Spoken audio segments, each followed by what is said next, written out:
Hey, before we get into the episode, I just want to tell you about my free astrology newsletter called the Starzologer.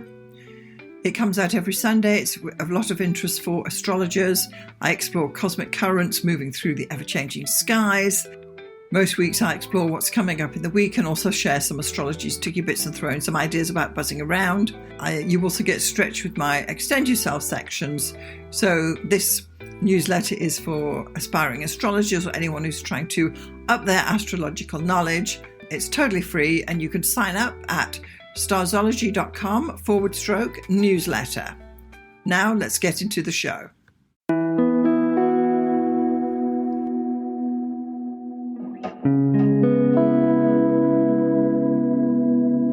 Welcome to the Starzology Astrology Podcast. I'm your host, Alison Price, and I'm here with my good friend and co-host, Arwynne and Neil. Hi, Alison. It's great to be here again. So nice to have you. And in this episode, we're going to be talking about another of the houses, the 12th house. Yes. So it's quite intriguing that we are chopping and changing the houses. We're not going from 1 to 12. No, we're going to go straight into 12. Yeah. And explore this house because sometimes it's quite difficult to understand some of the planets there. Yeah. And we're going to give it a bit of, explain to you a little bit about some of the main keywords, main themes within the house, and discuss some of the planets in there. Yeah. So, Arwynne, would you like to tell us a little bit about the 12th house in general? I would love to. So I'm going to be quoting a little bit from the Howard Sasporta's book called The 12 Houses. And this book he's a great astrologer. He's really of the mythological, psychological astrology school, similar to Liz Green. And he talks about transformation. He talks about the gods and goddesses. And we talked in... it's just up your street then. Oh, for sure. Yeah. So we talked in our 8th house episode, we talked about how the myth of Persephone and the kidnapping of Persephone to the underworld. And so in his book, he talks about the 12th house, and he always starts his chapters with a quote, and this first quote is by William Blake, and he says, "If the doors of perception were cleansed, everything would appear to man as it is, infinite." And famously, that is the quote by which the Doors, the band, named themselves the Doors. It's is like that for right? the Doors of Perception. Yeah. Wow. William Blake. So it's about the deepest possible sense of transformation. It's about scorpionic, sort of Piscean, underworldly, like death, but also rebirth, and it's the house of yourself undoing. Famously, that's probably something that we've heard that I think maybe a lot of psychological astrologers try to pull away from because, well, like let's not focus on the self undoing. But there's that, and there's also institutionalization.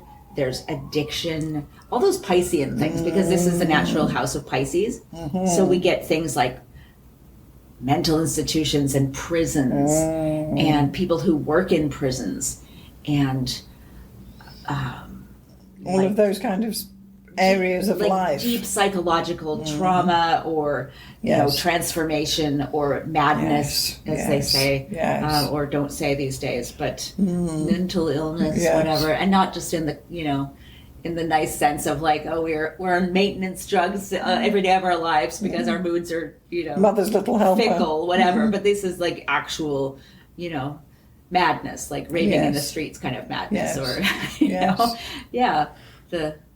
so it's quite a different type of house. It's the final house. And it has to do with not the unspoken, but it's the clearly often the elusive part of life, or things that you tend to drift into, and before you know it, you're living this life, this 12th house environment. And in the cycles, when they talk about the transits, so when the sun goes through the zodiac, and so we always think about like when your sun is in the 12th house, like so the month before your birthday, your sun is going through its 12th house. So typically that will be a time of maybe renewal or your withdrawal and preparing to come out into the sun again, and preparing for the next solar return stage of your life. So the 12th house is definitely sort of a house of hibernation. It's about dissolution and like preparing to reemerge. Yes. Yeah. Interesting. Because it's all cycles, you know. I mean, there's no house that's like the end, you know. to quote another Doors song, this is the end. But yeah, it's about transformation and a lot of religious imagery and a lot of sort of sacrificial. Yes. Yeah. The Good Samaritan lives here. Yeah, right? The Hanged Man in the Tarot deck. Is that right? Yeah. Yeah. So this is it. So each of the houses, you may or may not have planets in them. If you have a planet in these houses, they will be more important for you. Yeah. I don't have any planets in the 12th house. I don't think you do either. So I have Uranus in the 12th house. Oh, you do? Oh, well. Fun. It's the only thing I have in common with Hitler. So I see. Well, we'll say no more. Right? I will not say any more on that. Yeah. So I think for our listeners that if you do have planets in the 12th house, they do tend to be more important for you, obviously, because that's where the planets are. But in general, perhaps if you don't, then you want to pay attention maybe to the actual transits going through. Yeah, or the sign on the cusp of the 12th. Yes. That's important.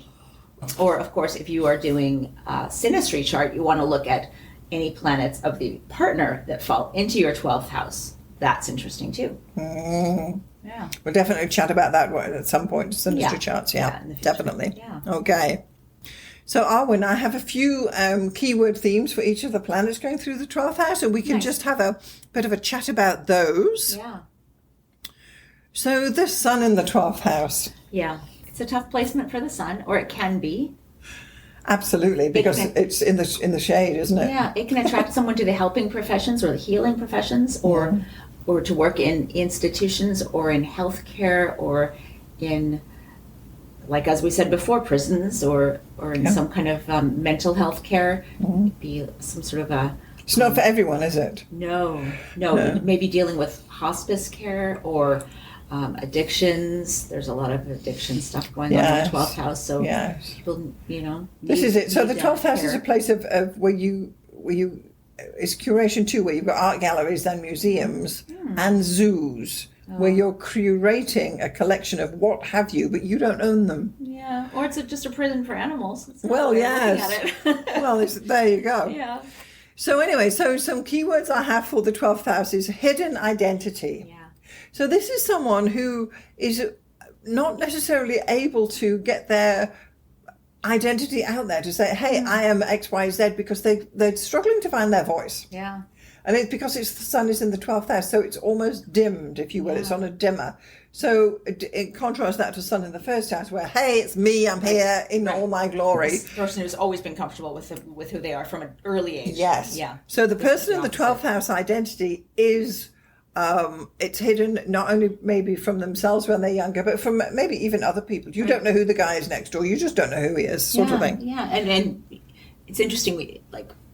We say you come in with certain karma. Like everyone who's had more than one child knows that every kid's personality is vastly different from the next, and it's clearly got nothing to do with how you parented the kid. It's like no, they came in playing with dolls, they came in playing with trucks, they chose it. Super secretive about everything, or loving books, or loving to organize my jewelry. Like it's just they have their own little personality, and so the kid with the 12th house sun might have been the kid who always had their secrets, or they always felt like they had to hide something about their personality, even if there's nothing taboo or weird about them. They always maybe felt like they just didn't fit, or didn't, couldn't reveal themselves, or couldn't be themselves, themselves for whatever reason. Exactly. Yeah. One person who I know of, and I read a bunch of articles when this came out. This is one of those weird, American politics things that I kind of was immersed in, was George W. Bush's chart. He had famously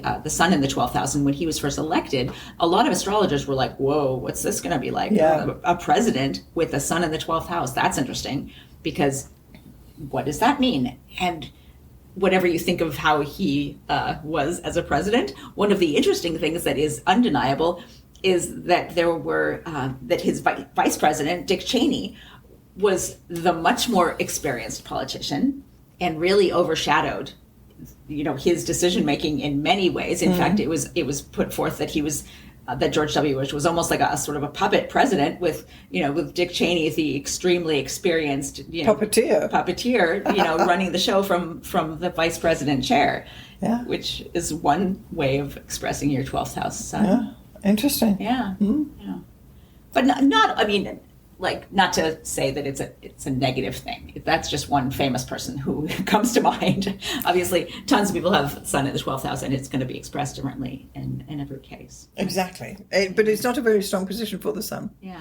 We also have the spiritual calling. Yeah. Where spirituality and as opposed to religion, which is bad, but spirituality is very strong. Yeah. And they may be someone who's in private prayer or whatever. Right. Called to a spiritual practice or an occult practice.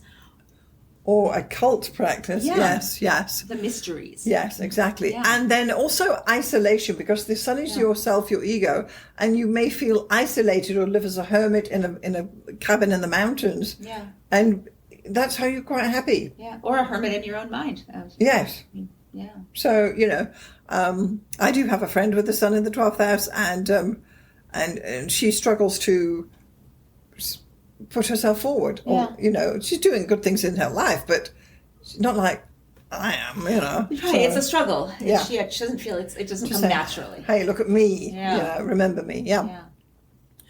All right, so moving on. So when the moon now is in the 12th house, so here we have a little bit of emotional depth. Yeah. And it's the 12th house on a day-to-day basis rules your sleep and what happens at night. Interesting. So you can have, this is where you go home and you're ruminating about, I felt bad about what I said to her and blah, blah, blah. And you're rehashing the whole day, and you do this at night. And they say what the darkest hour is just before dawn. Yeah. It's this sort of thing where you worry, well, not necessarily worry, but you are ruminating over stuff that went down. And how did I feel about this? Or you'll be saying, I really felt upset. And why did they do that? And why are they upsetting me? And blah, blah, blah, blah, blah, blah. Right. Because the moon is there. The intrusive thoughts. Yes. Yeah. And then you say, well, why don't I have a bubble bath? Which would be a good thing to do. Or an Ambien, which a lot of people do. Yeah. And explore this emotional depth. But the point being that if you do have them in the 12th house, and you will have these feelings at night saying, nobody loves me, wait till the dawn. That's all I want to say, because then everything looks better in the daylight. For sure, yeah. So there are hidden feelings concerned here that people may not know that they upset you, and you're now ruminating about it because you've hidden your feelings so well. Nobody's actually realised they've put their foot wrong or offended your dog or whatever the heck it is that has upset you. Yeah. Or said you do look fat in those pants. See the serene swan on the surface. Yes. They don't see the paddling little. That's right. It's not surface. shown. Yeah. And then we also have something called psychic sensitivity, which is very similar to Neptune, where you are aware of unseen, I want to say, entities. I see dead people present. Yes. I just got a feeling, these are people who say someone walked over my grave and this sort of thing, because that is 12th house stuff. Constantly being kind of tapped up and someone's yapping in your ear. Feeling uncomfortable, and I don't want to go in that room. And you say, did somebody die in here? Now, funny enough, I have this thing, I don't know what it is about my family, but anyway, my sister, one day, she was looking for a flat an apartment to rent, and there was this place that was super cheap, and she went to see, why the heck is it super cheap? It was in a great building. But it turned out somebody had been murdered there, like the year, the month before, and they couldn't rent the place because of this reputation. And she said, no problem, I will go in there and I will help this person move on. And I was thinking, what the hell are you doing? I would never, ever move into a place like that. Interesting. Yes. And she moved into this place at like 50% reduced rent, and it was just, nobody would take it. And there was a situation as well where my mother actually bought a house opposite a cemetery.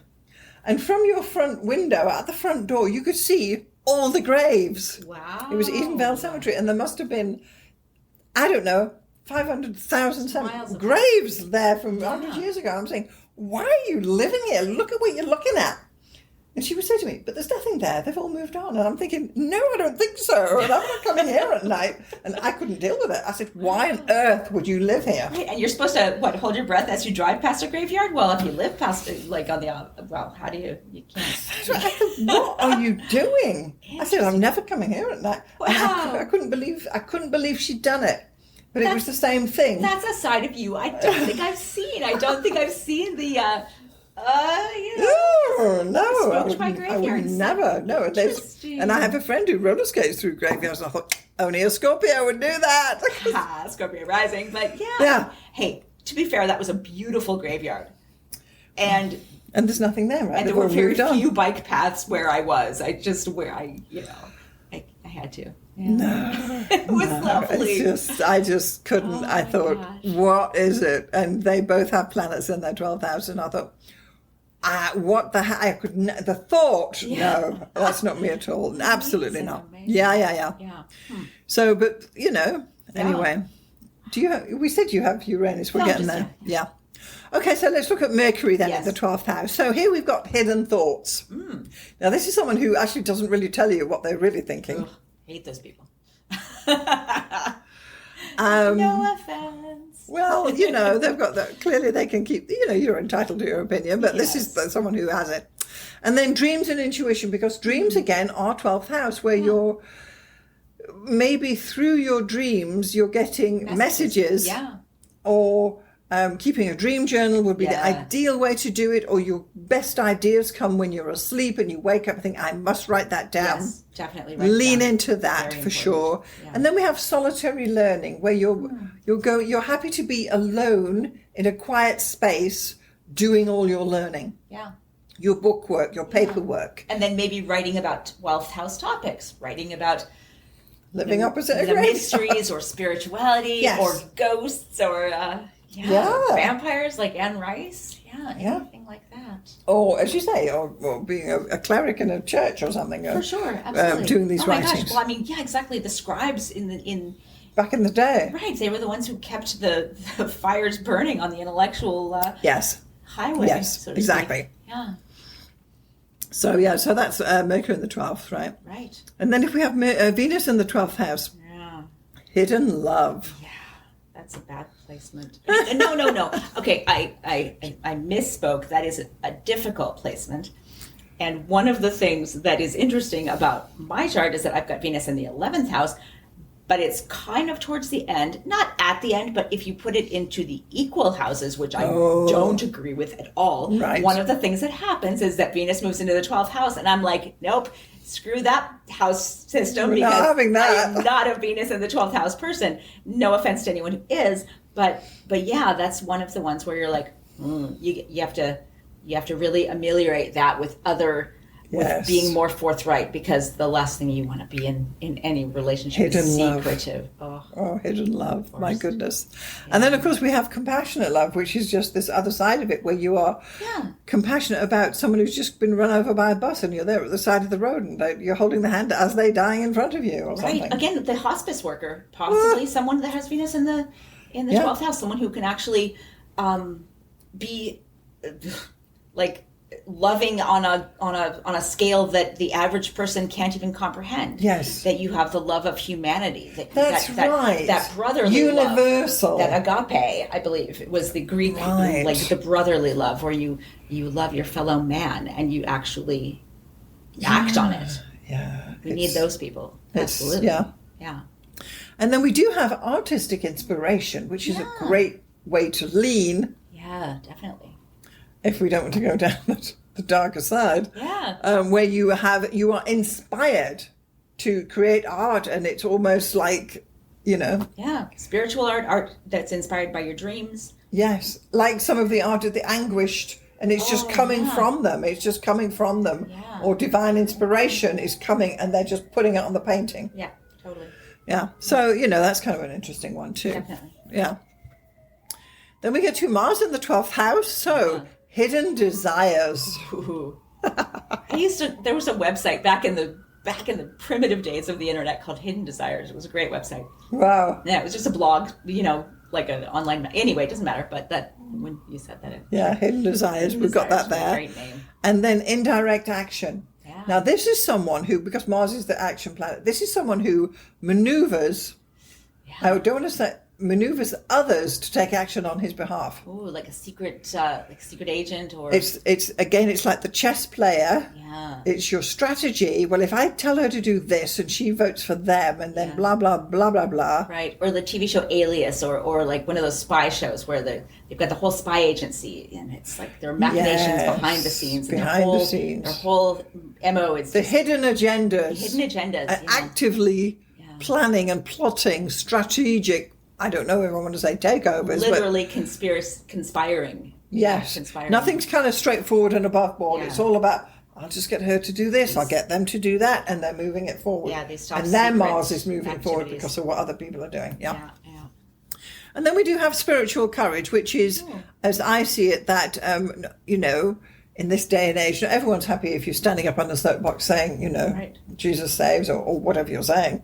So it's the courage of their convictions that they are happy in knowing that their method is the right one. Yeah. We've got whatever it is. Or the martyr. There you go. The spiritual, the monk setting himself ablaze to protest the injustices or whatever. Something like that, yeah. So it's quite a tricky one, quite a tricky one, yeah. So then let's have a look at Jupiter in the 12th house. Yeah, that's an interesting one. Now, this is nice because this is one of Jupiter's houses. So here we have spiritual growth, which is great. So it's not only just, I imagine them in one of those wigwams, what are they called? A yurt in Sedona, going for the weekend. And I lived in Sedona, yeah. You know what I'm saying? I've seen that, yeah. These retreats. Yeah, retreats. The people who camp out on the red rocks and commune with the... Who knows what out there? Yeah, the points, the chakras and whatever it's called. Yeah. Spiritual growth, so they're pursuing that. And then we do have generosity. This is a great position because Jupiters can work well in the 12th house. Anonymous donor. The anonymous donor giving freely of their what they have. Not wanting the recognition necessarily, but just wanting to give. Charity. Yeah. Charity here too. And then we do have inner wisdom. Mm-hmm. Which may be hidden too, because, but I imagine that you've got people who are perhaps church leaders or synagogue leaders or whatever, ashram leaders. Occult knowledge, people who are bringing these things to their flock, but they're these hidden topics, these mystic arts, the Doctor Strange, I'm thinking. Maybe Jupiter in the 12th. Yeah. Exactly. Yeah. And, if we refer to like a hospital, then we can say it's the guy who's kind of saying, we're taking this hospital to new heights and blah, blah, blah, blah, blah. Yeah, totally. Or this zoo, let's face it, let's get a bigger mammoth in the zoo, because it is Jupiter after all. And mammoths, they're extinct, so it's just basically a big skeleton. Yes, let's get all that stuff in our zoo. Yeah. Nice. So then Saturn in the 12th house. Yeah. So this is a tricky one. Hidden fears. Oof. So it's a double combination of, it wouldn't necessarily bring out the best in Saturn. Yeah. It's because Saturn does rule your fears and things are hidden in the 12th house, and maybe you're kind of, I don't know, scared of spiders or whatever your thing is, but you're trying to be brave. You don't want to, say that I don't want to walk across that rope bridge hanging across Capilano. Yes. Yeah. I don't want to walk under that ladder or something like that. So what we do have here is karmic lessons. Mm-hmm. So you cut off someone on the road. Next thing, the traffic cop's giving you a ticket. Right. Those are your karmic lessons where karma will come back to you for sure when you've got Saturn in the 12th house. If we were evolutionary astrologers, we might say that there's karma from a past life that you may have to deal with. That may be, we don't want to say coming to get you, but you'll have to contend with karma from the past, let's say. Yes, come a chameleon, And then this brings the thing of inner discipline, that if you live with inner discipline, and I don't want to say minimalism, but this does spring to mind that we're living with less, or essentialism, which is the new thing I'm trying to lean into, because I will never be a minimalist, but I will only have essentialist, not that I've got this placement, but the point is that you live with less. Yeah. But it's inner discipline. The Kondo thing, the things that bring you joy. Yeah, so you're limiting all the junk in your life, and it's the clutter of physical things, and also the junk people or the toxic people. Right. You limit and you draw the line, saying, "I'm not going out with them anymore. They're taking me down," and you're protecting your spirituality because of this. Yeah, your actual spirit, the health of your spirit. You're being an ascetic. You're scrubbing your aura. Right, having a clean spirit. Yes. Yeah. Yes. I know. I once went to a psychic reader, and when I was way younger, and she was saying to me, she said, "You're always dragging your aura in from the door." She said, "You need to have a salt bath and scrub that up." Wow. So I thought, oh my Did goodness. she sell the salt baths, or was this a recommendation? So I thought, oh my goodness. But ever since then, I thought, I need a bath salts in my bath, because I don't want to be dragging my aura around, getting trapped in the door behind me. I mean, Can you imagine? Wow. I know. Yeah. So there it is. So let's have a look at Uranus in the 12th house. Yeah. So this is you, right? So we've got sudden insights. Oh, yeah, sure. Yeah. So would you say, because we're talking about insights and clearly we're talking about astrology, would you say that when you're looking at a chart, suddenly you think, oh, I get this chart. I understand what this is about. Yeah. I see this aspect means X, Y, Z. It's definitely, it's not like a logical progress sort of, it's not I don't have a system for understanding pretty much anything. Like I definitely will go through fits and starts in my understanding of anything. And if you want to call that like the bolt from the whatever, yes. Uranus speaking, but suddenly you get the insight and think, oh. Yeah. And like that's what's going on. Personality type wise, I'm an ISTP, which I don't know if that'll mean something to some people and not to others in the Myers-Briggs system. But basically I get these insights, and I don't like to do things systematically and just step by step. That bores the crap out of me to think about. Right. Like just chapter one. Not like me. I go blah blah blah blah. No, I will. Shoot me now. I will learn what I have to, and I prefer to learn it hands on.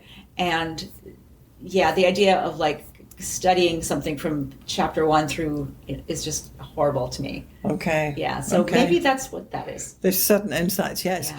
So we also have unconventional spirituality. Now this is you. I mean, if I have any spirituality at all, it is definitely unconventional. I wouldn't say I have any particular spiritual practice at all, but I do, feel like things are meaningful in different ways, and I have kind of it's like a DIY spirituality, I guess. Yes, it's the Arwynne method of spirituality. The choose your own adventure. Yeah, you're definitely not one who you're not doing Newman wishing or going to church or whatever it is, but you're doing your thing. Yeah. You're doing your thing. Yeah, things that mean things to me. You wish on the, first star that you see, or when you lose an eyelash or something. These weird little superstitions. Well, there you go. It's just it's definitely not systematic. It's not, and I can't be bothered with the moon. Oh, I know. New moon wishing. Yeah, every once in a while I'm like, oh, new moon. I missed it. But I know. It's a thing. It's popular, yeah. And then we have the hidden rebellion. Now, if that doesn't describe you, I don't know what does. Let's not even go. It's not even that hidden at times. I mean, some of it, Yes. You push back against everything that's moving. I do like to get away with some things. Yes. What I can't remember who said it. It might have also been Oscar Wilde, but basically, I'll obey a rule if it's not too odious or infringes too much on my freedom, and if it, if I find it too annoying, I will break the rule. You will, and that's Uranus. Is absolutely exactly. And you're not making a big song and dance about it. You're just doing it. No, and I'm not inciting riots. I'm not urging other people to insurrection or to join me in rebellion. I just I disagree with the rule. You just do it your way. Yeah, do it my way. Uranus in the 12th. That's spoken. So then we've got Neptune in the 12th. Now, of course, this is Neptune's own house, which is great. Yeah. Spiritual sensitivity. Yep. No doubt about it. Yeah. I don't want to say delicate petal, but I'll say delicate petal. They're very sensitive. They're very hooked into whatever their spirituality is, and they live by it.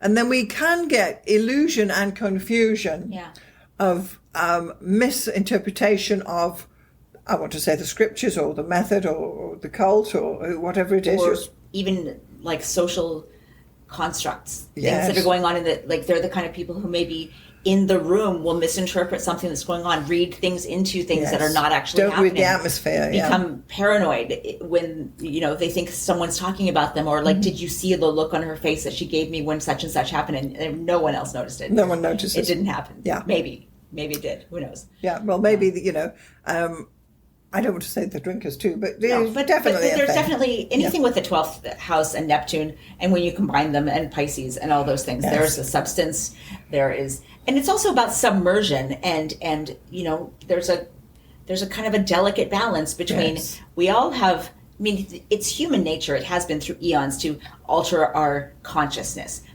Wine and the mead and the weird little things that we find growing in the ground that we take that alter our consciousness, and you have these illuminating things and the burning bush, and you see visions and blah blah blah. And is it spirituality, or did you just like pick the wrong mushroom or whatever? In history, it's been part of human civilization since the dawn of they found evidence of this, and so it's not like the 12th house taboo, but it's something that we don't necessarily talk about, because also it's subjective. That's another 12th house keyword, is subjectivity. And you say, oh, I saw God, or God spoke to me, or I had this great, mushroom trip and this thing happened, and everyone else is like, cool, well, she's a little odd, he's a little whatever. Or, maybe they deify them and like write a whole scripture about whatever. Depends on they become a spiritual level leader. Of influence. But it's not everyone is going to believe whatever you come back with from that trip, whatever that is. That's right. You come back from Burning Man and you got this story, and or it's got to be a tricky one. Road to Damascus, whatever. There you go. Yeah. And then finally, we've got compassion there with Neptune in the 12th. So certainly they can be caring. They can be in the caring professions in hospitals. Right. Saying, oh, let me hold your hand and let me bathe your forehead or whatever. Yeah. And why not? A lot of nurses have this Neptune in the 12th. Yeah, definitely. So, they have it, And then finally, we have Pluto in the 12th house. So some keywords I have for this is subconscious power. Interesting. And I believe that this is to do with that you don't realize, if you've got Pluto in the 12th house, that the power you have, that others are pussyfooting around you because you actually have it and it's being expressed. Yeah. But you yourself see it as subconsciously. Huh. I like that. Yeah. Yeah. And then we have intense spirituality. Ooh. Tricky one there. Yeah, right. I mean, what are we saying? There's the Bible bashers and whatnot. Right. I have to say it that way. What comes to mind? Like Branch Davidian, like the Waco guy, like David Koresh. I mean, I don't know. Cults. Yeah, cults. Right. Someone who can wield that power, but in a sort of a secretive. It's not for me. I'm not God, but I'm speaking for God. Right. Yes, they've taken on the mantle. Yeah, and it can lead to salvation or to ruin, depending. This is it. It's a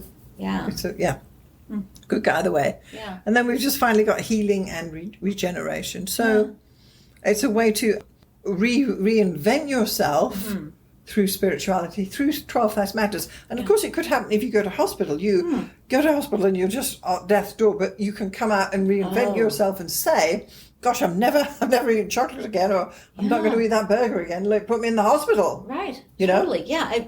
And that's like a small version of it that almost everyone has had something where they, maybe a relative of theirs has been diagnosed with something. They're like, oh my gosh, okay, I need to, or it could even be something very extreme. There was this movie regarding Henry, I think, with like a long time ago, like from the early 90s, and it was about this guy who was like this sort of, I think he was like a lawyer or something like that. He was just a very ambitious like business guy, and then he had some sort of, I think he might have been shot in the head or had some sort of head injury, and his personality completely changed, and he became like very empathetic, and he had to relearn how to do everything, and it was just his transformation because of this incredible trauma and tragedy. Yes. But yet he ended up being a much better person. A better person. And a loving, compassionate. This is so often a theme, isn't it, in life, that you have to go through a deep, dark period before you can come out and be this better person. Yeah, yeah.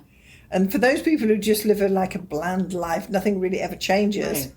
But now and again, your life takes a detour, and you come out differently, and you think, well, I'm never doing that again. Right. Oh, gosh, I now appreciate the difference between X, Y, and Z. Right. Whereas before, you were totally oblivious to these things going on around you. Yeah. I had a friend who was hiking with some friends, and just they were reaching up to some, precipice, and she lost her grip on. And it wasn't even like an incredibly challenging hike. It was just one of those moments where you're coming around the edge of something, and she kind of reached up and just like grabbed onto something that was not rooted. It was like it just was not steady. And her friend grabbed her wrist and hauled her back up onto the ledge. My God. And she just they all just kind of sat there in silence, like, oh my God, that was close. Yeah, and not expecting it. Like, they did not set out for this is a life risky. They weren't tethered. Yeah. They didn't have their harnesses. They're not it wasn't that kind of jumping. hike. No, It was just normal. Everyone in Vancouver goes for hikes in the Yes, mountains. apparently, If you can't avoid it, sometimes people just drag you along. But that was one of those near-death moments where you're not expecting at all. You're not going out to risk your life, but all of a sudden you're like, oh my God. Or if you have a near-miss car accident and you just pull over to the side of the road, and this moment where time is slowed down, and you're recapturing, your breath, and you just oh my God, so Pluto on the 12th. It's these are the moments, aren't they? These definitely are the moments. When Pluto's involved, it's always like that. It's hanging by a thread, and life and death, and stuff like that. And you can use those moments to then go, okay, how am I going to live differently, knowing that yes, we all know we're going to die one day, but that was so close that you just go, okay, I need to. Exactly. What do I need to reassess? What do I need to pare down? What do I need to do differently? I should call my mom more often, or whatever it is. And be a better person, right? Yeah, be a better person. This is it. And with Pluto in the 12th house, which does rule hospitals, I've always said that when you're in a hospital or you're visiting someone, if you can walk out of that hospital, you're winning the day. Yeah. Because it's that simple, you know. Yeah. And same if you have a car accident. If you can walk away from that car accident, that's the win. Never mind what happened to the car. Yeah. Yeah. And you do change your attitude about, I'm so precious about my stupid Honda or whatever it is. Yeah. It means nothing in the big scheme of things. You walk away with your life and you think, live to fight another day. Yeah. So it's quite a thing. But I think these are life-changing moments. If you've got Pluto in the 12th, you're going to have these moments in your life. And these people are likely to come into astrologers' consulting rooms at these points when this Pluto's triggered. Yeah. And what does this mean? Yes. I can't go back and blah, blah, blah, because now I'm changed. And totally. Yeah. It makes you wonder about all those people who survived that, the miracle on the Hudson, where they had to land the plane in the Hudson because it was strict. That guy, the pilot, they made the Tom Hanks movie about it, and the amazing articles about it, and books and whatnot. And all those people who survived that insane crash landing in the Hudson River and walked out and what was the next day of their life like? What was the next month and year of their life like? Having survived something like that. And you get to these moments where you're at the edge of the veil between light and dark, life and death. And these are Pluto everything moments. will be before that or after that. This is it. It's very interesting. Yeah. Or even since it just happened for us after we recorded Trump getting shot in the ear, you have to think even someone like that, like his life has to be different. He has to be going through some mental machinations and just there's got to be a lot of transformation going on behind the scenes in that man's head that just was a fraction of an inch away from ending. It's amazing. Okay, so we've gone through the 12th house. We've given a bit of an introduction to the 12th house, and we've gone through all the planets within the 12th house. And certainly if you have planets in the 12th house, consider how they are being expressed in your life. And you can certainly let us know. You can email us at starzology@gmail.com and check out our website at starzology.com. I also encourage you to get on our mailing list so you get our newsletter. That comes out every Sunday, and you'll find that at starzology.com/newsletter. You can follow Arwynne's social commentary at MsPink.net. It's MSPINK.net, and I post those every Saturday. And you're talking about current affairs, movies, my books, movies, TVs, art, opinion. Arwynne's got opinions. I do, yeah. She definitely has opinions. So that's great. So do follow her as well. So Arwynne, I want to thank you so much for joining me again on this 12th house episode. Thank you. This has been a surprisingly great episode. Yeah. It has, consider it's the 12th house. The 12th house. Yeah. Well, thank you so much for joining me. Thank you. And thanks for listening, everyone. Thank you so much, listeners, and we will see you next time.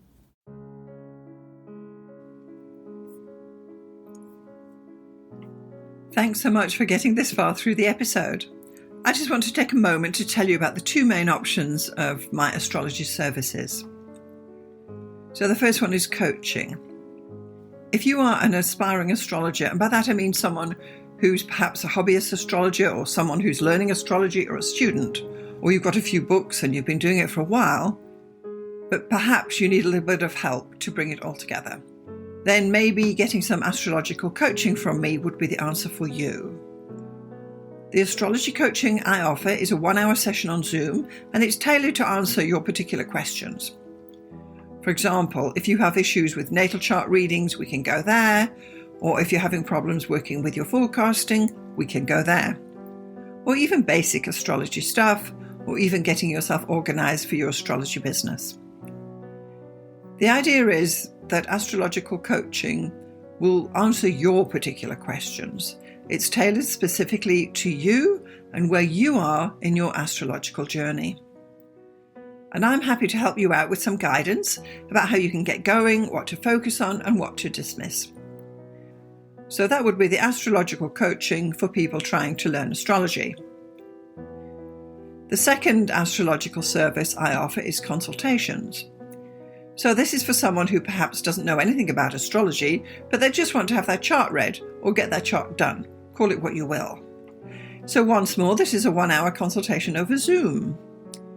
I will interpret your chart, tell you about the main features, tell you about where the energy is flowing, and all the rest of what is entailed in a thorough natal chart interpretation.